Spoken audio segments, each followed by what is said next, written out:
Hey guys, Weezy here, back with another review. Today we're going to be looking at the Redragon M19 Pro 4K edition. We're going to be getting into all the specs, all the good, the bad, how it performed, how it underperformed, how the coding feels, and just my overall thoughts. So let's get into this.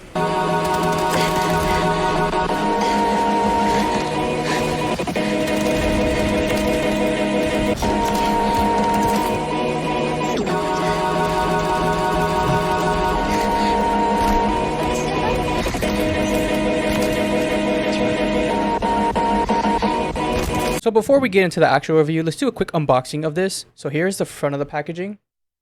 Here is the side of the packaging. Here is the back of the packaging. The back of the packaging says all the specs in multiple different languages. On the front of the packaging, it does list all the specs out here, but we'll be getting into the specs more later. So now let's actually fully unbox it. There is a top here, nice little top where you just pull and it opens there. This slides out. This is what it looks like when everything comes in it. It does come with the cable, the mouse, and the receiver. Here is the braided Type-C cable. Very nice. Super pink. I really like that. I like the cable management that it comes with. Here is the dongle.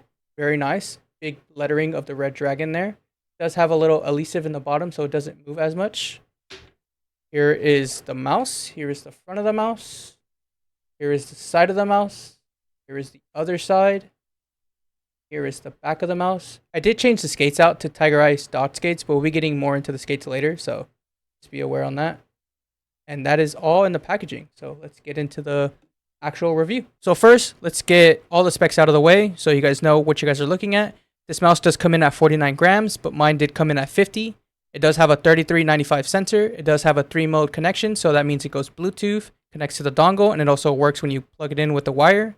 It does have a Nordic sensor. It does have a 400 milliamp battery. It does go up to 26,000 DPI. It does have 80 million clicks. And like I said before, it is 4K compatible. So now let's get into the coating on this mouse. The coating on this mouse isn't the worst, but it also isn't the best. It's right in the middle. It has like more of a glossy mix with the matte feeling, if that makes sense to you guys.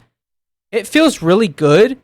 It doesn't have a problem with sweaty hands, it's slipping out of your hand, etc., etc.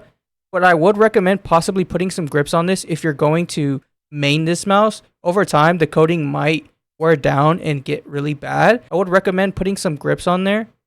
But there's also like this little thing on the side here, on the side button. I hope you guys can see that. You guys see that it has like little dots there? Sometimes it catches you a bit off guard. I don't know why they put that there. It's pretty cool, but I don't really see the point of it being there. I might be wrong. I might just be completely dumb and not know what it's there for, but I just don't see the reason for it there. It's nothing too crazy. It's not like you can't use the mouse because of it, but it'll just catch you off guard a couple times here and there because of the little dots. That's about it. But overall, the coating feels nice, but if you are going to main this mouse, I would recommend putting some grip tape on it. So now let's get into the switches and the skates on this mouse. This mouse is rocking Huano pink dot switches. I hope I said Huano right. Please don't roast me in the comments. But it is rocking Huano pink dot switches. So they are pretty decent switches. A lot of companies do use Huano pink dots or blue dots. So you're not really getting much of a difference, I believe. I don't really know much about switches that much. I need to do a little bit more research and learn more on switches. But I believe they're almost exactly the same. The switches on here feel really good. I don't really have any issues on them. As you guys can tell here, there isn't any post-travel or pre-travel. It's pretty good. So my unit did come in really nice. I didn't have any issues with the clicks at all. The actuation on these clicks is very light. I don't really have to put much pressure on them. It's the same thing with the scroll wheel. The scroll wheel is probably like one of the nicest scroll wheels I have ever tried on a budget mouse. This thing just goes and it feels so nice to just scroll on it. Like I find myself just scrolling on it when I'm not even using the mouse. That's how nice it is. I don't know if they put like a whole bucket of lube on the switch or on the scroll wheel, I mean, but it's so smooth and so nice. I give them props on that. This scroll wheel is really nice in my opinion. First, let's get into a quick sound test before we start talking about the skates.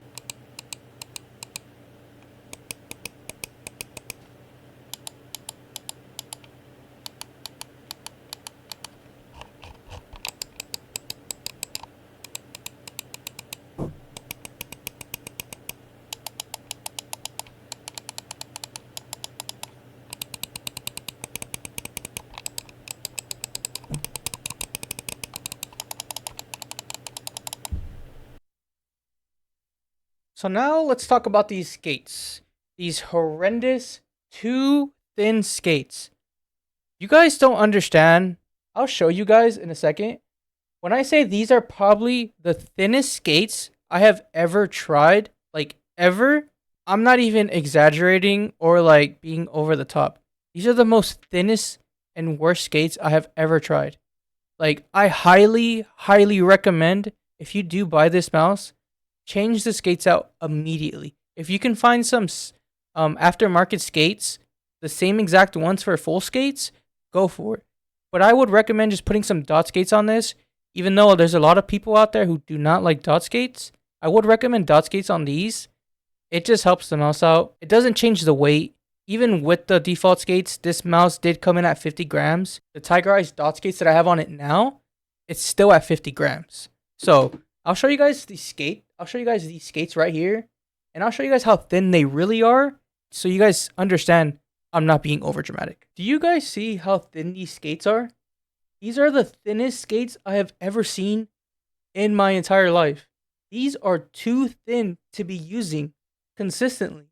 Like, I tried to do a glide test with the SkyPad. Let me say that again. I tried doing a glide test with the SkyPad and it didn't want to even move more than like 5 inches. It didn't want to go across the entire mouse pad. And this is a glass pad that I'm talking about, SkyPad. And it was so resistant from it even moving, I would not recommend using these skates at all. Like, Redragon, if somehow you guys are seeing this, please update the skates. Maybe work for a new manufacturer with the skates or something. But these skates are horrendous. They are non-usable skates at all. They're just horrendous. I have never been more appalled and just like, what's the point of these skates than these? They just give me the ick at this point, to be honest. So now let's talk about how to download the software and what the software looks like. I did run into an issue downloading the software because if you guys can see here, let me close these out so you guys understand. If you guys go to the first link on here, you think it's the right website, right? It looks perfect. You go to download to try to download the software. You click a mouse. You type in the mouse here, M916. Wow, for some reason, nothing pops up. But if you go back and you click their second website, then you go to software and you go down and you type in the mouse again, it pops up. So for the first like 2 days when I had this mouse, I couldn't use it because there was no software until I got into their Discord and had to ask them, is there any software? Then they sent me a link to this website, which is not a really good thing if you're trying to promote your website. So like, if you're trying to promote your website, it should be, and you want people to use your mouse, it should be the first link that pops up, not your second and not your third. So like, I don't really understand why that's there. But once you download the software from the second link, I will have that link in the description below. So once you download this, this will look like from the beginning. It will look like this.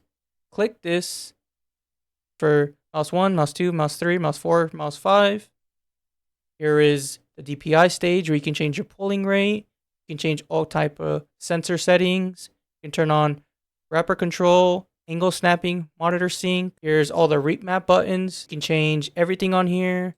Here's for all the macros. I don't use macros. Nobody should be using macros. This is the settings. Make sure to activate long distance. It does help out the dongle reach the mouse more. It just, even if you're right next to it, just activate it. It still helps out a little bit more. But this is the software. Again, here's mouse 1, mouse 2, the rate map buttons. It's where you can change your DPI, the polling rates, the macros, and the settings. Besides like me running into the issue where I couldn't find the software, there was no other issue with the mouse. But again, I shouldn't have to go through 2 websites just to find the software. It should be on the first link that pops up, but that might just be me trying to nitpick something. So if you guys are okay with that, then go ahead. Make sure you guys go to the second link. But again, I will also have it linked in the description below. So now we've reached the end of the review. I'm just going to give you guys my quick thoughts on this mouse and if this mouse deserves any of the certifications that we have. My overall thoughts on this mouse, it's a good mouse. It's $44. You can't really beat it for the performance you're getting. You're getting 1.0 pink dot shell switches. You're getting a 3395. You are getting a 4K dongle with it. You are getting a USB Type-C braided cable. You can't really beat it for those prices. The coding is okay. The overall performance is okay. There's really nothing wrong with this mouse at all. But for me personally, I wouldn't see myself using this mouse consistently or even it being an end game mouse for somebody. But if it is for you, or if you're on a really tight budget and you do need a new mouse, this could possibly be for you all the way. But for me personally, it's not.